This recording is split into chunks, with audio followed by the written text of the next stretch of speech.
Good morning friends, welcome to the prelims booster session. आज का पहला टॉपिक है पुष्पक। ये टॉपिक आपके साइंस एंड टेक के लिए इंपॉर्टेंट है। तो इसरो ने third reusable launch vehicle landing experiment जो है वो कंप्लीट कर लिया है अपने विंग्ड व्हीकल पुष्पक का, जो कि aeronautical test range Chitradurga Karnataka में किया गया है। तो आरएलवी क्या होता है और ये कैसे बाकी के लॉन्च व्हीकल से डिफरेंट है, तो ये हम समझते हैं। तो प्राइमरीली जो लॉन्च व्हीकल्स होते हैं 3 या 4 स्टेजेस के होते हैं, apart from the payload of course. ISRO के 3 स्टेज रॉकेट्स हैं, जो कि जिसमें फर्स्ट स्टेज होती है सॉलिड फ्यूल, सेकंड स्टेज होती है विकास इंजन जो कि लिक्विड फ्यूल से फायर्ड है या पावर्ड है, थर्ड स्टेज में क्रायोजेनिक इंजन आता है। जो पीएसएलवी है वो 4 स्टेज का रॉकेट है, जिसके अंदर फर्स्ट स्टेज में मोटर होती है, सेकंड स्टेज में विकास इंजन होता है, थर्ड स्टेज में सॉलिड फ्यूल मोटर होती है और फोर्थ स्टेज में 2 लिक्विड इंजन होते हैं। अब जो रीयूजेबल लॉन्च व्हीकल है जिसको इसरो ने बिल्ड किया है, उसमें सिर्फ 2 ही स्टेजेस हैं व्हीकल को प्रोपेल करने के लिए ऑर्बिट में। जैसे ही पहली स्टेज का जो फ्यूल है वो ख़त्म हो जाता है, तो व्हीकल जो है वो उस फर्स्ट स्टेज को जो है वो नीचे गिरा देता है, और जो फर्स्ट स्टेज है वो री एंटर करती है एटमॉस्फेयर में, और ऑटोनोमस फैशन में जो है वो एक प्री डिटर्मिन्ड लोकेशन पर जाकर जो है वो गिरती है। ठीक है। उसकी कुछ मेंटेनेंस करने के बाद उसको दोबारा से रीयूज़ किया जा सकता है, इसलिए इसको हम रीयूजेबल लॉन्च व्हीकल कह रहे हैं। अब सिग्निफिकेंस क्या है इसकी? सिग्निफिकेंस ये है कि एरोडायनामिक्स में अगर हम देखें तो लो लिफ्ट टू ड्रैग रेशियो जो है वो उसकी वजह से जो है इसकी कॉस्ट ऑफ जो लॉन्च है वो लगभग 80% तक कम हो जाती है करंट कॉस्ट के हिसाब से। और हमारे लिए आने वाली और टेक्नोलॉजीज़ के लिए ये एक फाउंडेशन का काम करेगा, जैसे hypersonic flight, autonomous landing, return flight experimentation, powered cruise flight, air breathing propulsion systems. तो इन रीयूजेबल लॉन्च व्हीकल्स की वजह से हम ये कह सकते हैं कि कंट्री इंपॉर्टेंट साइंटिफिक और स्ट्रेटेजिक एरियाज़ में पीछे नहीं रहेगी। तो अगर हम हिस्ट्री देखें इसरो के आरएलवी मिशंस की, तो 2010 में इसरो ने इस पर काम करना शुरू किया था। 2016 में विंग्ड व्हीकल सक्सेसफुली फ्लाई किया हाइपरसोनिक स्पीड पर, और लेकिन 2023 में ही सबसे पहली जो है इसकी टेस्टिंग की गई। इसरो जो है ऑर्बिटल री एंट्री एक्सपेरिमेंट भी जो है उस पर भी काम कर रहा है, जो कि मॉडिफाइड लॉन्च व्हीकल को जो है ऑर्बिट में भेजने के लिए हम यूज़ करेंगे। ठीक है। तो R L V LEX mission होते क्या हैं? ये मिशन जो है विक्रम साराभाई स्पेस सेंटर द्वारा अकम्प्लिश किया गया है। थर्ड और फाइनल टेस्ट है ये लेक्स 3 का, और लेक्स 1 लेक्स 2 मिशन के बाद अभी थर्ड फाइनल कम टेस्ट हो चुका है। मिशन जो है उसमें हाई स्पीड लैंडिंग कंडीशंस भी जो है, जो रीयूजेबल पार्ट है फर्स्ट स्टेज का, उसको हमने सक्सेसफुली सिमुलेट करके भी देख लिया है। ठीक है। नेक्स्ट हम टॉपिक देखते हैं lithium mining in India. Topic आपके इन्वायरमेंट के लिए इंपॉर्टेंट है, इकोनॉमी के लिए भी इंपॉर्टेंट है। तो लिथियम की जो है एक्सप्लोरेशन छत्तीसगढ़ के कोरबा डिस्ट्रिक्ट में एक स्टेप फर्दर मूव हुई है, क्योंकि एक और ब्लॉक हमें मिला है और सेकेंड राउंड ऑफ ऑक्शंस करनी पड़ेंगी उसके लिए। ठीक है। लिथियम क्या है? एक केमिकल एलिमेंट है जिसका सिंबल Li होता है, और ये soft silvery white alkali metal होता है। इसको आप किचन नाइफ से भी काट सकते हो, और ये इतना कम होता है डेंसिटी में कि ये वाटर पर फ्लोट करता है। ठीक है, लेकिन याद रखो वाटर से कांटेक्ट होगा तो ये फ्लेमेबल हो जाता है। अगर लिथियम के हम एप्लीकेशंस देखें तो रिचार्जेबल बैटरीज जो मोबाइल फ़ोन्स की हों, चाहे लैपटॉप्स की हों, डिजिटल कैमरास की, इलेक्ट्रिक व्हीकल्स की, इन सब में लिथियम यूज़ होता है, लिथियम आयन। ठीक है। लिथियम मेटल जो है वो उसको बनाया जाता है अलॉयज़ में, एल्यूमिनियम और मैग्नीशियम के साथ मिला के। एल्यूमिनियम लिथियम अलॉयज़ जो है वो aircraft, bicycle frames, high speed train, इन सब में जो है यूज़ किए जाते हैं। लिथियम का कोई बायोलॉजिकल रोल नहीं है और ये टॉक्सिक भी है। ठीक है। अब लिथियम कहाँ पर नेचुरली मिलता है? अर्थ पे सिर्फ, अर्थ के क्रस्ट पर सिर्फ 0.0007% ही जो है लिथियम है। 2023 में जियोलॉजिकल सर्वे ऑफ इंडिया ने 9 मिलियन टन्स के जो है रिजर्व्स पाए रियासी डिस्ट्रिक्ट ऑफ जम्मू कश्मीर में। इसलिए अब इंडिया के पास third largest resource of lithium बन चुके हैं ग्लोबली। ग्लोबल लिथियम प्रोडक्शन जो है वो 1 लाख टन जो है 2021 में पहली बार जो है वो पहुंची। और करंटली ऑस्ट्रेलिया अकेला ही जो है वो 52% ऑफ वर्ल्ड लिथियम जो है वो प्रोड्यूस करता है। इंडिया में अगर हम फ्यूचर देखें लिथियम प्रोडक्शन का, तो लिथियम जो है वो 1.5 million tons of lithium carbonate equivalent हमें डिमांड है ग्लोबली 2025 में। तो लगभग 3 मिलियन टन्स जो है वो ग्लोबली हमें 2030 तक चाहिए होगी। अगर हम अब डिमांड प्रोजेक्शंस देखें तो इंडिया को सॉरी वर्ल्ड को प्रोडक्शन को ट्रिपल करना पड़ेगा 2025 तक, और 6 टाइम्स करना पड़ेगा 2030 तक। इंडिया में लिथियम माइनिंग जो है वो छत्तीसगढ़ में कोरबा डिस्ट्रिक्ट में हमें मिली है, वो एडवांस भी हो रही है। लेकिन जो जम्मू कश्मीर के रियासी डिस्ट्रिक्ट वाली है उसमें इन्वेस्टर का इंटरेस्ट कम है। इवन मणिपुर के कामजोंग डिस्ट्रिक्ट में भी लोकल रेजिस्टेंस की वजह से जो है वहाँ पर एक्सप्लोरेशन को रोकना पड़ा। एक्सप्लोरेशन एफर्ट्स मणिपुर, लद्दाख और असम में सक्सेसफुल कम रहे हैं। तो नेशनल मिनरल एक्सप्लोरेशन ट्रस्ट जो कि एक गवर्नमेंट कंपनी है, उन्होंने एक प्राइवेट कंपनी को फंड किया जो कि जिन्होंने लिथियम डिपॉजिट्स कोरबा में हमें जो उन्हें मिले हैं। नवंबर से माइंस मिनिस्ट्री जो है उन्होंने 38 क्रिटिकल मिनरल ब्लॉक्स भी जो है वो ऑक्शन किए हैं। और इंडिया ने लिथियम असेट्स बाहर भी जो है वो सिक्योर किए हैं, जैसे कि अर्जेंटीना के काटामार्का प्रोविंस में और इवन श्रीलंका और ऑस्ट्रेलिया में भी, ठीक है, थ्रू खनिज विदेश इंडिया लिमिटेड। नेक्स्ट हम टॉपिक देखते हैं, Indus water treaty. Topic international relations के लिए इंपॉर्टेंट है। तो एक पाकिस्तानी डेलीगेशन रिसेंटली जम्मू में आया है ऑनगोइंग डिस्कशंस के लिए इंडस वाटर ट्रीटी पर। तो इंडस वाटर ट्रीटी एक ट्रीटी है इंडिया और पाकिस्तान के बीच में, जो कि यूज़ और distribution of Indus river system को रेगुलेट करता है। ये Indus water treaty Jawaharlal Nehru और अयूब खान के बीच में 1960 में साइन हुई थी।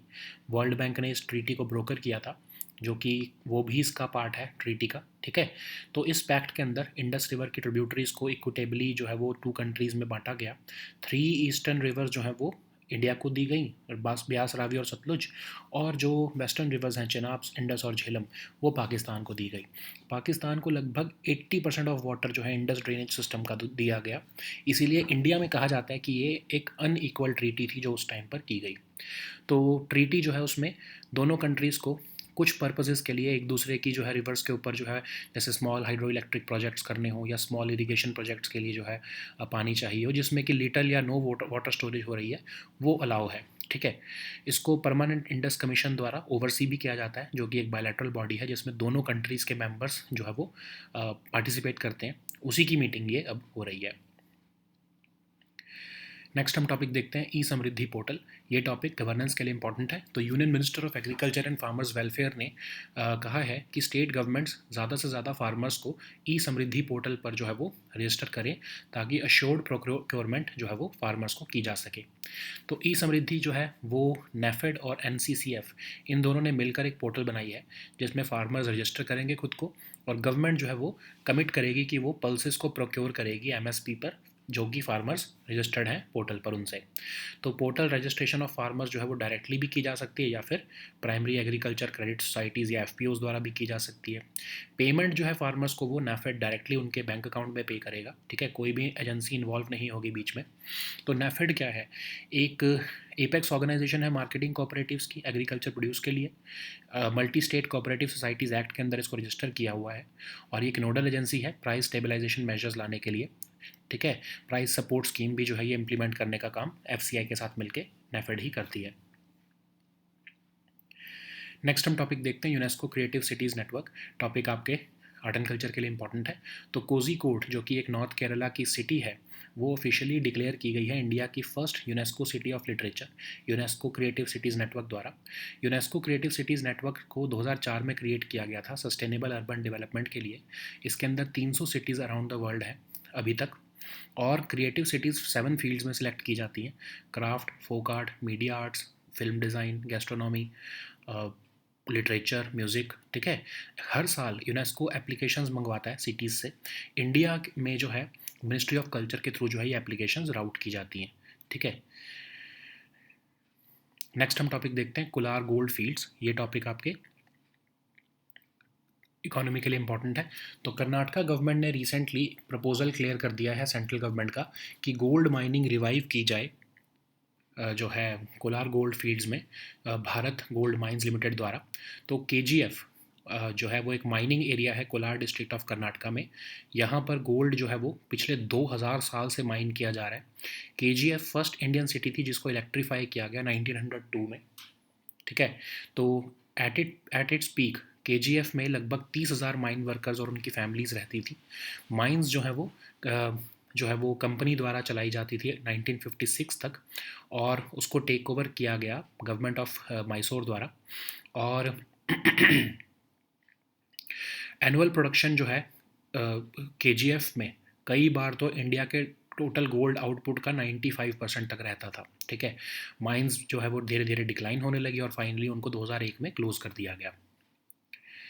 नेक्स्ट हम टॉपिक देखते हैं, सीन रिवर। ये टॉपिक आपके इन्वायरमेंट और इंटरनेशनल रिलेशंस दोनों के लिए इंपॉर्टेंट है। तो एक मैसिव क्लीन अप एफर्ट के बावजूद भी पेरिस की जो सेन रिवर है वो अभी भी इतनी पॉल्यूटेड है कि वहाँ पर स्विमिंग इवेंट्स नहीं होस्ट की जा सकती अपकमिंग ओलंपिक गेम्स में। तो सेन रिवर फ्रांस की सेकंड लार्जेस्ट रिवर है, जो कि 75 किलोमीटर्स का डिस्टेंस कवर करती है। रिवर का एक ड्रेनेज बेसिन भी है जिसको पेरिस बेसिन कहते हैं, लगभग 79,000 स्क्वायर मीटर किलोमीटर्स का है।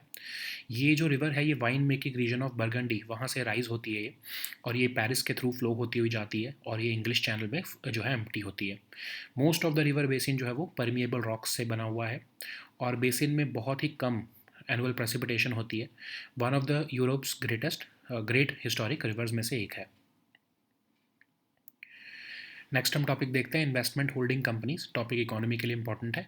तो कई तरह की जो इन्वेस्टमेंट होल्डिंग कंपनीज हैं उनके शेयर्स अभी रिसेंटली बहुत तेज़ी से आगे बढ़े जब सेबी ने अनाउंस किया एक special call auction session fair price discovery करने के लिए। तो इन्वेस्टमेंट होल्डिंग कंपनीज क्या होती हैं? ये वो कंपनीज होती हैं जो असेट्स और securities of other listed companies को होल्ड करती हैं। ठीक है, ये बेसिकली एक कंट्रोलिंग इंटरेस्ट रखती हैं बहुत सारी कंपनीज़ में और कोई सर्विस नहीं देती हैं। ठीक है, समझ लो एक कंपनी जिसकी आगे आगे बहुत सारी थ्रेड ऑफ कंपनीज उनका जो है ये शेयर होल्डिंग रखती है। इसका सिर्फ इतना ही काम होता है कि ये उस बाकी सारी कंपनीज़ की होल्ड के ऊपर होल्ड बना कर रखे। ये कोई और बिजनेस में डायरेक्टली इन्वॉल्व नहीं होती है। तो एक तरह से ये ओनरशिप व्हीकल बन जाता है बाकी की कंपनीज या इन्वेस्टमेंट्स के लिए। इसका पर्पज़ ही यही होता है कि ये इन्वेस्टमेंट्स को होल्ड और मैनेज करे, और कोई भी जो है कभी कभी ये डायरेक्ट ऑपरेशनल सपोर्ट दे भी सकती हैं और ज़रूरी नहीं है कि ये देंगी ही। ठीक है, तो ये एक व्हीकल बन जाता है मल्टीपल इन्वेस्टर्स के लिए कि वो अपने फंड्स पूल करके कलेक्टिवली इन्वेस्ट कर सकें। ठीक है, एक स्पेसिफिक इन्वेस्टमेंट ऑब्जेक्टिव या स्ट्रेटजी के लिए। तो इनका फोकस एक ही होता है कि इन्वेस्टर के रिटर्न्स को मैक्सिमाइज़ किया जा सके। होल्डिंग कंपनीज जो है वो ग्रोथ पोटेंशियल के बिजनेसेस को ऑफन जो है वो देखती हैं, और ये even strategic guidance, financial resources या कनेक्शंस भी जो है वो बिजनेसेस को देती हैं। ठीक है, नेक्स्ट हम टॉपिक देखते हैं striker armoured infantry combat vehicles. ये टॉपिक सिक्योरिटी के लिए इंपॉर्टेंट है। तो इंडिया और यूएस जो है वो एडवांस्ड टॉक्स में है इस टाइम पर, ताकि वो जॉइंटली मैन्युफैक्चर कर सके striker armoured infantry combat vehicles को। ठीक है, तो ये striker armoured infantry combat vehicles क्या है? ये family of 8 wheel drive combat armoured infantry combat vehicles हैं जिनको जॉइंटली डेवलप किया गया है general dynamics land systems Canada और यूएस द्वारा मिलकर। और ये फर्स्ट न्यू मिलिट्री व्हीकल है जिसको इंडक्ट किया गया यूएस आर्मी में after Abrams tank in 1980s। Stryker जो है वो क्विक रिस्पॉन्स देने में केपेबल है इंसर्जेंसीज या वॉर लाइक सिचुएशंस में, और ये बहुत तेज़ी से जो है वो मूव कर सकता है as compared to tanks on paved roads. इसका जो है सर्वाइवल जो है रेट ज़्यादा अच्छा है आईईडीज जो ब्लास्ट से जो है वो डील करने में as compared to other light military vehicles. इनको इवन चिनूक हेलीकॉप्टर्स के थ्रू भी ट्रांसपोर्ट किया जा सकता है। बहुत ही हाई हार्डनेस स्टील से इसको कंस्ट्रक्ट किया जाता है, और स्ट्राइकर का एक layer of ceramic tile armour भी है जो कि इसे एडिशनल प्रोटेक्शन देता है। और 2 पर्सन क्रू जो है इसको मैन करती है, और इसमें 9 मैन इन्फेंट्री स्क्वाड भी जो है वो कैरी हो सकता है। इसकी रेंज लगभग 483 किलोमीटर्स तक रहती है और ये टॉप स्पीड लगभग 100 किलोमीटर पर आवर तक की अचीव कर सकता है। ठीक है, so now let us see all these topics in English. So the first topic is Pushpak. This topic is important for your science and tech section. So ISRO has completed the third reusable launch vehicle landing experiment of its winged vehicle Pushpak at the Aeronautical Test Range in Chitradurga, Karnataka. So what is an RLV? And how is it different from other launch vehicles? Primarily, launch vehicles comprise of 3 or 4 stages apart from the payload. In ISRO's 3-stage rockets, there is the first stage which has solid fuel, the second stage which has Vikas engine powered by liquid fuel, the third and uppermost stage has a cryogenic engine. In the PSLV section, the first stage has a motor, second stage has a Vikas engine, third stage has a solid fuel motor, and the fourth stage has 2 liquid engines. But RLV that ISRO is building has only 2 stages to propel the vehicle into orbit. Once the fuel in the first stage will be over, the vehicle will shed it, and then this first stage will re-enter the atmosphere and land in an autonomous fashion at a predetermined location. After some maintenance, it will be available for reuse also. That's why its name is reusable launch vehicle. Because of its low lift to drag ratio, the two-stage RLV can reduce the cost of a launch by nearly 80% of its current cost. It has also the potential to serve as the foundation for advanced technologies like hypersonic flight, autonomous landing, return flight experimentation, powered cruise flight, and even air-breathing propulsion systems. So, building of RLVs will ensure that India does not lag in important scientific and strategic areas. So, what is the history of it? In 2010, ISRO began developing a winged reusable rocket. In 2016, the winged vehicle successfully flew at hypersonic speed. While several other related technologies have been tested through the years, ISRO's RLV's autonomous landing was only tested successfully in 2023. Currently, ISRO is also working on orbital re-entry experiment, which will be taken to orbit by a modified launch vehicle comprising of existing GSLV and PSLV stages. So, what are the RLV LEX missions? LEX missions basically uh, were accomplished by Vikram Sarabhai Space Center. This the third one, the final one was third in the series, and the mission also simulated high-speed landing conditions for a vehicle which is returning from space. So the next topic is lithium mining in India. This topic is important for your economy and your environment section. So exploration of lithium in Chhattisgarh's Korba districts has moved a step further, with one block advancing to the second round of auctions and promising deposits now being found in the initial exploration of another block. Lithium is a chemical element with the symbol Li, and it is a soft silvery white alkali metal. It is a special metal in many ways. It is light and soft. It can be cut with a kitchen knife, and it is so low in density that it floats on water. But remember that once it gets into contact with water, it becomes flammable. Lithium is used in rechargeable batteries for mobile phones, laptops, cameras, electric vehicles, and it is also made into alloys with aluminium and magnesium so that it can be used in aircraft, bicycle frames, and even high speed trains. Of course, it does not have any biological role, it is toxic. So, lithium makes up about 0.0007% of Earth's crust, and in 2023, Geological Survey of India found 9 million tons of lithium in Riyasi district of J&K. India now has the third largest resource of lithium globally. Global lithium production surpassed 1 lakh tons for the first time in 2021, and currently, Australia alone produces 52% of the world's lithium.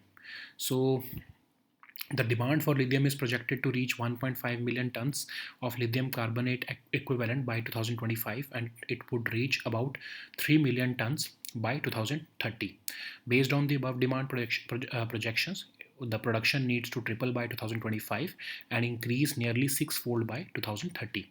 So there are certain problems in auctions of other parts of other areas of lithium production in India, like Jammu and Kashmir's Riyasi district, where we saw low investor interest, and the Manipur's Kamjong district also saw local resistance.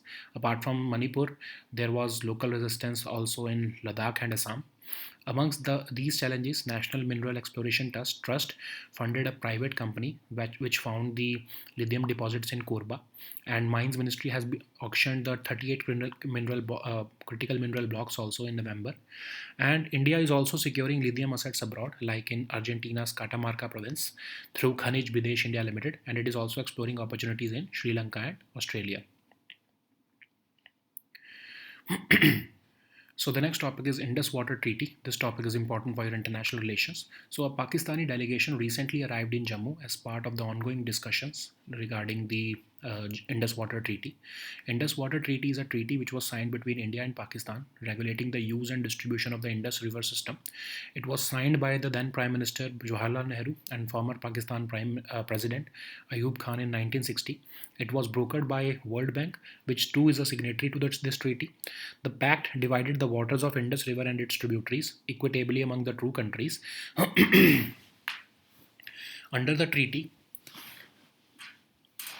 water from three eastern rivers, Beas, Ravi, and Satluj, was allocated to India, and water from three western rivers, Chenab, Indus, and Jhelum, were allocated to Pakistan.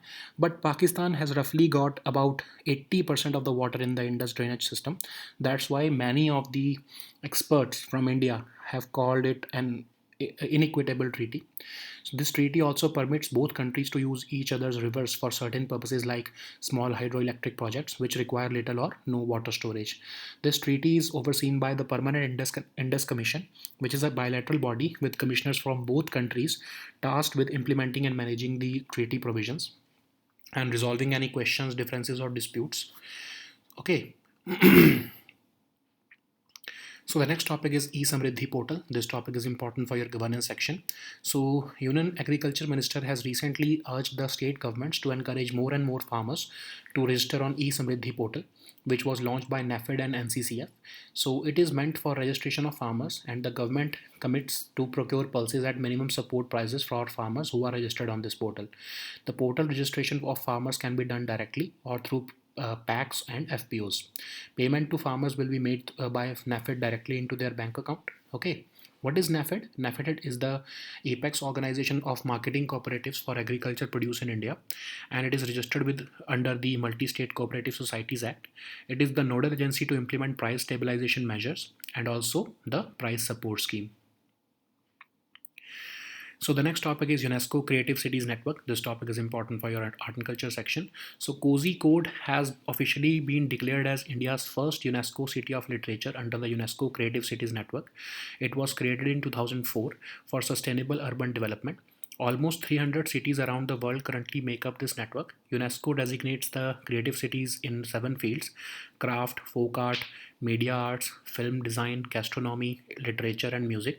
Every year, UNESCO seeks applications from various cities across the globe to put them under the UCCN project. The applications in India are routed through the Ministry of Culture. Okay. So the next topic is Kolar Gold Fields. This topic is important for your economy section. So Karnataka government has recently cleared a proposal of the center for reviving gold mining and auctioning of 13 tailing dumps at Kolar Gold Fields by the Bharat Gold Mines Limited. So Kolar Gold Fields is a mining area in Kolar district of Karnataka. It is estimated that gold has been mined in KGF for over 2000 years, and KGF was the first Indian city to be electrified in 1902. At its peak, KGF was home to about 30,000 mine workers and their families. These mines were run by the company up until 1956, and they were taken over by the government of Mysore later on. The annual production in some years in KGF was more than 95% of India's total gold output. But the mines declined and they were finally closed in 2001. So the next topic is Seine River. This topic is important for your international relations. So despite a massive cleanup effort, Paris Seine River remains too polluted to host swimming events for the upcoming Olympic Games. Okay, Seine River is France's second longest river after the Loire, and it covers a distance of about 775 kilometers. This river has a drainage system called the Paris Basin of approximately 79,000 square kilometers. It rises from the wine-making region of Burgundy, and it flows through Paris for about 13 kilometers from west to east. It finally empties into the English Channel. Most of the river basin is formed of permeable rocks, and this basin receives modest annual precipitation ranging from 650 to 750 millimeters. It is one of Europe's great historic rivers, and its drainage network carries most of the French inland waterway traffic. Okay. So the next topic is investment holding companies. This topic is important for your economy section. So shares of several investment holding companies have rallied recently after the SEBI announced a special call auction session for their fair price discovery.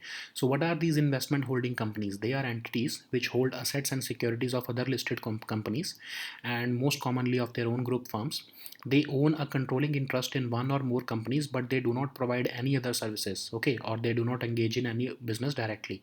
They merely serve as an ownership vehicle of other companies or investments. Their purpose is to hold and manage investments. They may or may not provide any direct operational support uh, to the companies it owns. IHC may also provide a vehicle for multiple investors to pool their funds and collectively invest around a specific investment objective or strategy like real estate. And they have one focus, that is to maximize investor returns through asset management and capital allocation. Holding companies often look for businesses with growth potential. They also provide strategic guidance, financial resources, and connections to help grow the businesses. Okay. So the next topic is Stryker armored infantry combat vehicles. This topic is important for your security section. So India and the US are in advanced talks for the joint manufacture of the latest generation of Stryker armored infantry combat vehicles. So Stryker is a family of 8-wheel drive combat armored infantry combat vehicles. These are jointly developed by General Dynamics Land Systems of Canada and US, and this was the first new military vehicle inducted into the US Army since the Abram tanks in 1980s. Strikers can formulate a quick response to insurgencies or warlike situations, moving much faster than tanks on paved roads. Okay, they have also demonstrated a better chance of surviving against IED blasts compared to other light military vehicles. They can also be transported via Chinook helicopters, which already is owned by Indian Air Force, okay, or which already Air Force possesses. So the Striker is constructed from high hardened steel.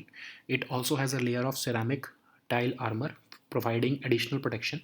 It is manned by a two-person crew and it can carry a 9-man infantry squad also. Okay, it has a range of about 483 kilometers and it can reach a top speed of about 200 kilometers per hour. Okay, so these were our topics for today. We'll meet next time with new topics. Until then, goodbye and take care.